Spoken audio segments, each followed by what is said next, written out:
Wel, mae'n fis Mehefin ac I fi dyma mis gorau'r flwyddyn o safbwynt bywyd gwyll. Mae'r adar bach yn bwydo'i cywion, mae'r blodau yn ei hanterth a mae yna bryfetach o bob lliwa llun yn hedfan o gwmpas. Felly dwi wedi dod â chi I le cyfoethog tu hwnt. Heddiw, dwi wedi dod â chi I Gors Caron.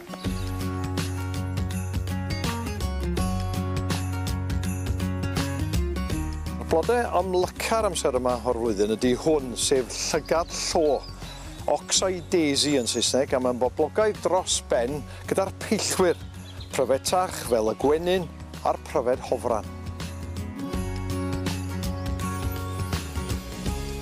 Mae mis Mehefin yn fis da iawn ar gyfer myrsenod, yn Saesneg damselflies, ac yn y rei mwyaf cyffredin ydy hon sy'n torheilio ar y ffens fan yma, sef y fyrsen fawr goch, y large red damselfly. A mae hein yn gyffredin hyd yn oed mewn pwllyn yng nghefn yr ardd, ond fan yma yng Nghors Caron, maen nhw'n niferus dros ben ac yn lliwgar iawn hefyd. A dyma'r fyrsen fawr goch yn cymaru.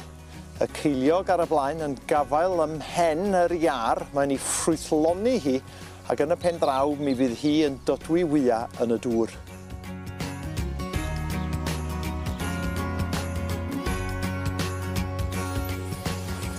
Unwaith ydych chi'n dod I lecyn glud fel hyn, ydych chi'n gweld bod y tyfiant yn newid yn syth. Ydych chi'n gweld planhigion fel mae dail ffar gors ym mhob man, sef y bog bean. Hefyd plyr gweinydd efo'r penna bach gwyn yn symud yn y gwynt. A hefyd mae tegeirian y gors i'w gweld yma, a un o mlaen I fan yma efo iar bach ar hân efo, sef y gwyn mawr, yn Saesneg y large white butterfly. Planhigyn arall sy'n arwydd o cael o lecynnau glyb iawn ydy hwn, yr iris felen, neu fel ei gelwir yn Sir Gaernarfon, y gelaich.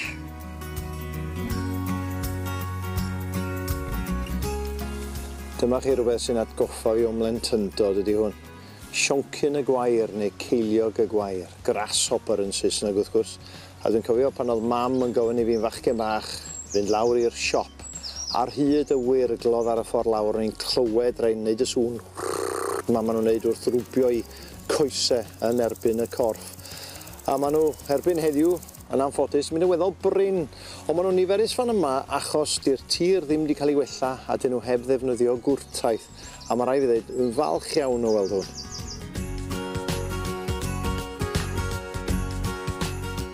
Dwi wedi dod I ffwrdd o'r prif lwybr rwan I weld y nant fach yma sy'n rhedeg trwy'r gors.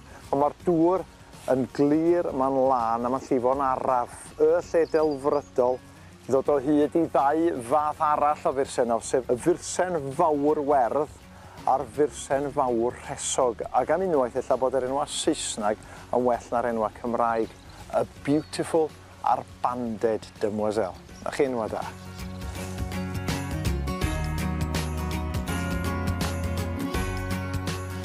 A dyna ni o Gors Caron. Mae'r lle yma gyda llaw yn warchodfa natur cenedlaethol.